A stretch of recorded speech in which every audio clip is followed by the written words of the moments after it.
Before Queen Elizabeth II became the longest reigning British monarch, that honour belonged to another iconic royal, Queen Victoria. Victoria ruled for an astonishing 63 years, from 1837 until 1901. During this period, the British Empire expanded to cover nearly a quarter of the world's landmass and population. She oversaw the rapid advancement of technology and industry that became known as the Industrial Revolution and influenced popular culture by establishing long-lasting trends like white wedding dresses and Christmas trees. To this day, Queen Victoria remains among the most popular monarchs in British history. But that does not mean she didn't have her critics. In fact, she holds the dubious record of being the target of more assassination attempts than any other royal from the United Kingdom. But who were these people that wanted to kill the widely beloved Queen? And why did they wish to murder her? Their stories provide us with a startling insight into the illness, desperation, and anger lurking in Victoria's empire.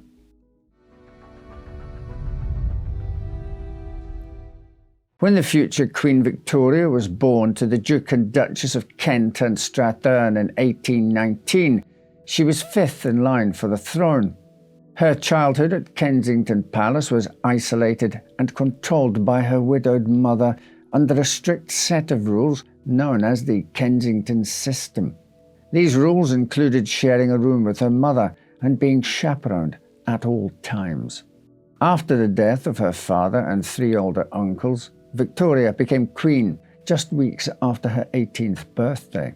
Her first request was an hour alone, a rare luxury under the Kensington system. Victoria moved to Buckingham Palace, making it her official residence in London, where she exiled her overbearing mother to distant rooms. The first years of Victoria's reign were rocky, with the public condemning her as too emotional after spreading false pregnancy rumours about one of her ladies-in-waiting. In 1840, she married her first cousin, Prince Albert of the German Duchy Saxe, Coburg and Gotha. Though the marriage was first conceived as a way to legally evict Victoria's mother from Buckingham Palace, Victoria was genuinely love-struck by the handsome and brilliant young Albert. In part because it was the first marriage of a reigning queen in nearly 3 centuries, Victoria and Albert's wedding was a massively popular public spectacle that set trends for modern weddings for royals and commoners alike. Instead of wearing a coloured formal gown that could be repurposed for later occasions, Victoria opted for white cream satin and handmade Honiton lace. And instead of a traditional single-layer fruitcake, Victoria chose a lavishly decorated 3-tier confection weighing 300 pounds. The public's fascination with Victoria's unique and groundbreaking royal ceremony, as well as her passionate relationship with Albert, endeared the masses to their new monarch. With Albert as her new political advisor and companion, Queen Victoria embarked on a mission to make the monarchy a more visible and relevant institution. This included frequent public appearances, which would both cement her reputation as the first media monarch and expose her to the very real dangers of an overpopulated and impoverished London. On June 10th, 1840, a pregnant Victoria and her new husband rode along Constitution Hill in a low, open carriage on their way from a visit to the Duchess of Kent, who had been relocated to Belgrave Square. As the Queen's carriage passed Green Park, a man leaning against a rail raised 2 pistols and fired upon the royal phaeton. Prince Albert later wrote to his brother about the experience, saying, "I saw a most disagreeable-looking man, only 6 paces from us, holding something towards us.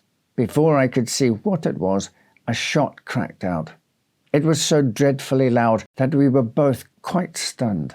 I put my arms around her and asked how she felt, but she only laughed."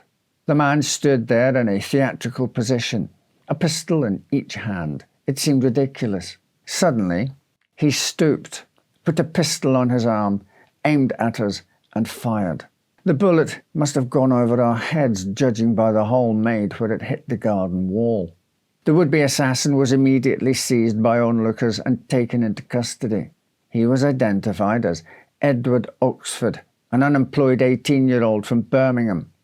At the time of the attack, he was living with his mother and sister in Camberwell after quitting his job as a potboy in a public house. When authorities searched Oxford's lodgings, they found not only more ammunition and other weapons, but also the written rules and regulations of a made-up martial society he had invented.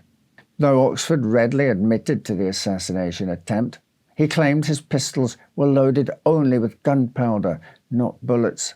He was tried at the Old Bailey on July the 9th on charges of treason. The prosecution presented evidence that Oxford had purchased 2 guns and a gunpowder flask a week before the attempted assassination and had practiced with the weapons at several different shooting galleries. Oxford had also purchased 50 copper percussion caps and gunpowder from a former classmate and inquired about where to buy bullets. His defence team argued that his pistols had not been loaded. Indeed, despite extensive searching, no bullets were recovered from the scene. The defence also contended that he was not of sound mind and could not be held criminally responsible for his actions.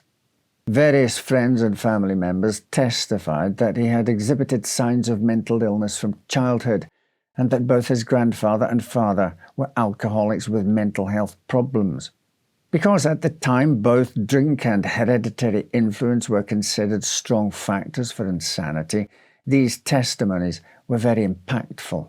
The defendant's mother testified that her husband had been violent and that her son was prone to fits of hysterical laughter, emitted strange noises, and had been obsessed with firearms since childhood. In addition, various physicians testified that Oxford was mentally disturbed and that his offence, like that of other imbeciles who set fire to buildings, etc., without motive, except a vague pleasure in mischief, appears unable to conceive anything of future responsibility. At the trial's conclusion, Oxford was declared insane. He spent the next 27 years at Bethlehem Hospital and Broadmoor Criminal Lunatic Asylum before being released under the promise to emigrate to Australia and never return to the United Kingdom. In Australia, he changed his name to John Freeman and worked as a decorator before turning his hand to writing, becoming a somewhat prominent journalist in Melbourne. Despite Edward Oxford's brazen attempt to end her life, Victoria was determined to remain steadfastly visible. Following the shooting, she and Albert continued their journey, turning near tragedy into triumph. By the time they returned to Buckingham Palace an hour later, they were met by a cheering crowd.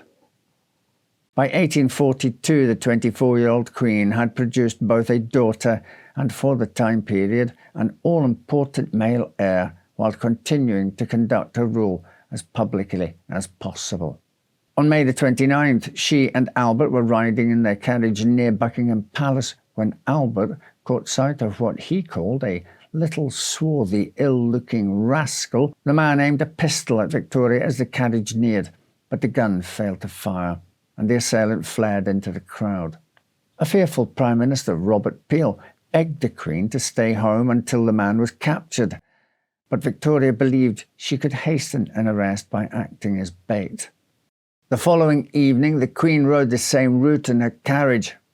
As she had predicted, the gunman was waiting. This time, when he shot at the carriage, plainclothes policemen were ready to seize him.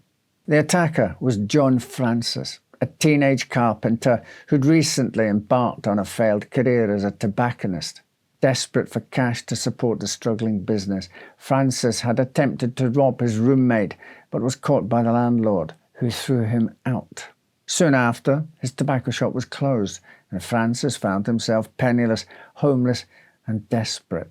He used his last 3 shillings to purchase a pistol from a pawnbroker, believing that the notoriety he would receive for killing the Queen would solve his problems.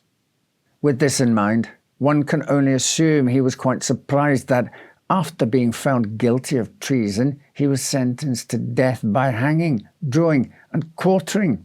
However, his family wrote to Victoria begging for mercy, and the Queen commuted his sentence to transportation for life. Mere weeks after Joan France's double attack on Queen Victoria, she faced yet another assassination attempt. On July 3rd, 1842, Victoria's carriage had just departed Buckingham Palace en route to a Sunday church service when a man pushed his way to the front of the crowd and pulled a gun from beneath his coat. He pulled the trigger, but the weapon misfired and was quickly knocked from his hand by a bystander. Then the attacker ran away. This time, though, the police had a clear description of the suspect, who suffered from a spinal deformity and a form of dwarfism. The shooter was 16-year-old John William Bean, whose distinct hunchbacked stature made him easy to find, and he was arrested later that same day at his family's home. He told police that he had never intended to hurt the Queen, since the pistol was filled with only paper and pipe tobacco. Instead, Bean had hoped the stunt would break the harsh pattern of his life. He'd been ridiculed and bullied for years because of his disability and had failed to find work he was physically capable of. As an outcast, Bean had become fascinated by other attempts to assassinate Queen Victoria, and it's believed he may have hoped he, too, would be sentenced to transportation, where a better life may await him in Australia or Tasmania. He was initially charged with high treason, but the charge was reduced to a misdemeanor for assaulting the Queen, both because his weapon was unloaded and to avoid media attention to the assassination attempt, which was the fourth in as many years. After a short trial, a jury found Bean guilty, and he was sentenced to 18 months imprisonment. Tragically, the time he spent at Millbank Prison seemed to be the happiest of Bean's life.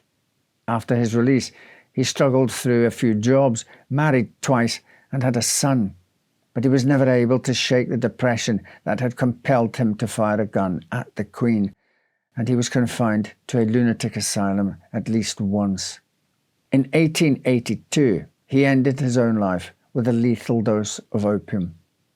He left behind a letter to his wife that read, "My whole life has been one of trouble and worry from my very infancy. With my last breath, I think of you, hoping you will do better without me than with me."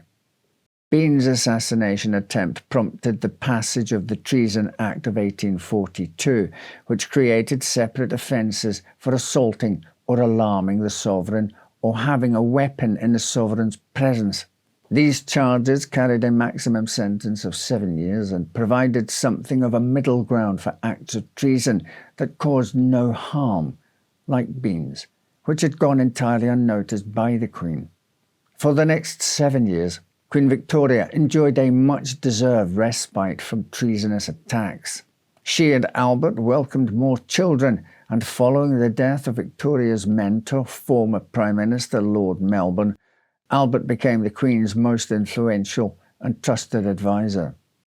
The Irish potato famine, which killed over 1 million and forced another million or more to emigrate, angered many of Victoria's subjects, who felt the Queen did too little to end the suffering.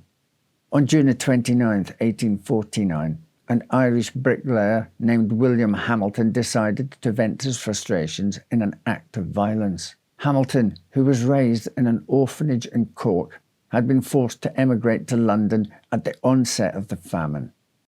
The 22-year-old was unemployed and angry about Britain's role in his people's suffering. He stationed himself in Green Park at nearly the same place Edward Oxford had mounted his assassination attempt. On the evening of the official commemoration of her birthday, Victoria passed through the park with 3 of her children, including the future King Edward VII. As their carriage descended Constitution Hill, Hamilton fired his pistol. He was immediately subdued by the head keeper of Green Park and turned over to the police. The pistol had been just as harmless as Bean's, filled only with powder. According to some sources, Hamilton had borrowed a gun from his landlady and intended only to frighten the Queen. Other sources claim that he was hoping to be imprisoned or transported, as he was tired of being unemployed. Because he remained silent at his trial, gave no interviews, and left behind no letters, we may never know his true motive. In the end, he pleaded guilty to the lesser charge of unlawfully discharging a pistol at Her Majesty and was sentenced to 7 years of hard labour on a prison hulk in Gibraltar.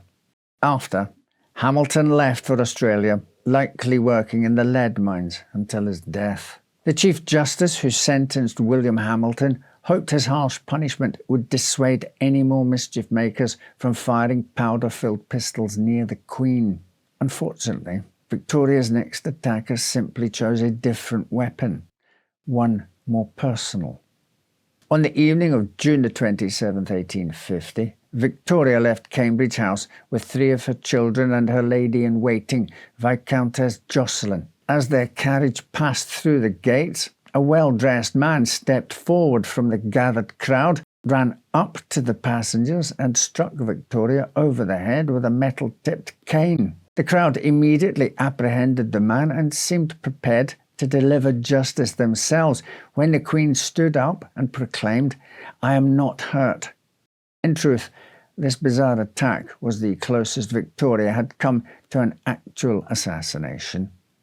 She sported a large bruise and a black eye for weeks and was left with a visible scar. At the police station, the attacker identified himself as Robert Pate, a retired British Army lieutenant. While in service, Pate began to exhibit signs of mental illness and was known as Mad Pate by his fellow officers. He resigned his commission and moved to Piccadilly in 1846, where he lived as an eccentric recluse. He took frequent walks in the royal parks, dressed in dandy clothing. It was during one of these strolls that he took notice of the crowd gathered near Cambridge House and decided, without provocation or motive, to attack the Queen.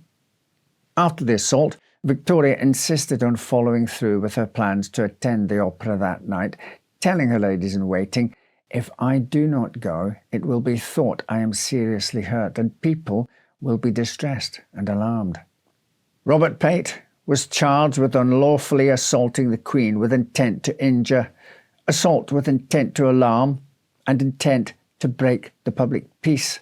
At his trial, many witnesses testified that he was of unsound mind. While the court agreed that Pate was mentally ill, they judged him capable of distinguishing between right and wrong, and he was found guilty. Pate's family wealth and social status saved him from the horrors of floating prisons, but he was sentenced to 7 years of penal transportation in Tasmania. Surprisingly, Pate's punishment seemed to have a positive effect on his mental health. After finishing his sentence, he married a wealthy heiress whom he brought home to London after spending 8 years in Hobart. He went on to live a quiet life until he died in 1895, seemingly a fully reformed man. Despite Queen Victoria's outward resolve, the attempted assassinations caused her great anxiety. In her journal, she confessed that when the public pressed close to her carriage, "It always makes me think more than usually of the possibility of an attempt being made on me." But Victoria refused to separate herself from her subject, and over the next decade amassed a long list of accomplishments, including Albert's Great Exhibition, the expansion of her family to 9 children, the first visit by a reigning British monarch to Paris in over 4 centuries, patronage to over 150 institutions, the creation of the highest and most prestigious military decoration, the Victoria Cross, and the granting of Albert's title of Prince Consort. In 1861, Victoria's beloved husband, Prince Albert, died from typhoid fever at the age of 42. The Queen's grief was so immense she withdrew from public life for over a decade, retreating to Windsor Castle and Balmoral. By 1871, Victoria's absence had fueled a growing Republican sentiment, with some radical MPs calling for her removal. Late that year, the Prince of Wales contracted typhoid fever, leaving Victoria terrified that she would lose her son to the same disease that had claimed Albert. When the prince recovered, he and Victoria attended a celebratory parade through London and a service of thanksgiving at St. Paul's Cathedral. 2 days later, Queen Victoria revived her tradition of a carriage ride through Hyde and Regent's Park to mark Leap Day. As her carriage returned safely through the gates of Buckingham Palace, a man rushed forward and raised a pistol just a foot from the Queen. Victoria bowed her head as her personal servant John Brown tackled the gunman to the ground. 17-year-old Arthur O'Connor had planned to accost the Queen at gunpoint as she attended the service at St. Paul's, but when that proved impossible, he scaled the fence at Buckingham Palace and hid near the courtyard. O'Connor claimed he had no desire to harm the Queen, but merely to frighten her into signing a document promising the release of Irish political prisoners being held in British jails. O'Connor was charged with unlawfully presenting a pistol to the Queen with intent to alarm her. He pleaded guilty, but presented testimony from his parents and 3 physicians, all of whom claimed the teen was of unsound mind. However, the jury found him sane, and he was sentenced to 1 year's imprisonment and 20 strokes with a birch rod. The Queen requested that instead of the lashing, O'Connor be exiled to Australia. Later, it would be discovered that the jury in the trial had believed their verdict of sanity, which resulted in a short sentence, was kinder than finding O'Connor insane, which would have ensured a lifetime spent in an asylum. Tragically, it seems O'Connor's fate was sealed. Shortly after being exiled, the man began exhibiting more signs of mental illness and would ultimately spend nearly 50 years in a variety of asylums. O'Connor's assassination attempt only proved successful in boosting Victoria's popularity and quashing Republican unrest. In 1877, Victoria became the Empress of India, establishing Britain as the most powerful nation in the world and cementing Victoria's renown. But no amount of public adoration seemed able to protect the Queen from danger. On March 2, 1882, Victoria arrived by train from London to Windsor Station, where she was greeted by a crowd that included a group of students from nearby Eton College. As the Queen left the station yard in her carriage, she heard what she thought was the sound of an explosion from the engine. Seconds later, Victoria saw a man being bashed over the head with umbrellas by some Eton boys before he was wrestled away by a policeman as she was whisked away to the safety of Windsor Castle. The perpetrator of this 8th attempted assassination was a 28-year-old named Roderick Maclean. Maclean came from a respectable family, but after the death of his parents, he was essentially cut off by his siblings, who gave him an increasingly smaller allowance each month. He began wandering the towns of England, living mainly on the streets. He spent time confined in the Wells Lunatic Asylum at Somersetshire before eventually making his way to Portsmouth, where he sold his scarf and concertina to buy a revolver. From there, he walked to Windsor, convinced that his troubles stemmed from a rejection of a poem he'd sent to the Queen. In truth, Victoria had never seen Maclean's work. It had been turned away by one of her ladies-in-waiting. Maclean was also a Republican sympathiser, though it appears clear his assassination attempt had far more to do with personal revenge than a political agenda. He was tried in Reading for high treason, as his weapon, a German revolver, was loaded. He pleaded not guilty, claiming he'd never meant to harm the Queen, only to alarm the public. At trial, a physician testified that Maclean had been found certifiably insane 2 years prior after claiming that all the people in England were conspiring against him and that Maclean believed the only way to stop them was to injure or kill someone. But by this point, the courts were tired of these attempted assassination trials and ready to punish Maclean to the fullest extent. The prosecution successfully argued that the purchase of a revolver and ammunition days before the attempt, combined with writings discovered on Maclean that outlined his intentions, showed clear premeditation. Eventually, he was found not guilty, but insane, ensuring that he'd spend the remainder of his life behind asylum walls. He was committed to Broadmoor Criminal Lunatic Asylum, where he spent the next 39 years before dying of apoplexy at age 67. Following Maclean's trial, Queen Victoria requested that Parliament pass the Trial of Lunatics Act of 1883, which would allow a jury to return a verdict of guilty but insane at the time. This would enable such defendants to be kept in custody as criminal lunatics. Victoria hoped that the change of phrasing from not guilty to guilty of the act or omission charged, but insane so as not to be responsible according to law for his actions, would act as a deterrent to other mentally ill would-be criminals. The act marked a crucial step toward establishing a legal definition of insanity and remained in use until 1964. Maclean's attack was the last assassination attempt Queen Victoria experienced. She appeared to take it in her stride, writing to her daughter, "It is worth being shot at to learn how much one is loved." Victoria ruled for another 19 years before dying, not of a gunshot wound, but after a series of strokes at the age of 81. For nearly 64 years, she had defined an era of British rule and refused to let the many attempts on her life push her away from the public. Throughout her historic reign, Victoria faced assassination attempts in parks, on palace drives, and in public processions, each one a moment where history could have been changed entirely. And yet she survived them all.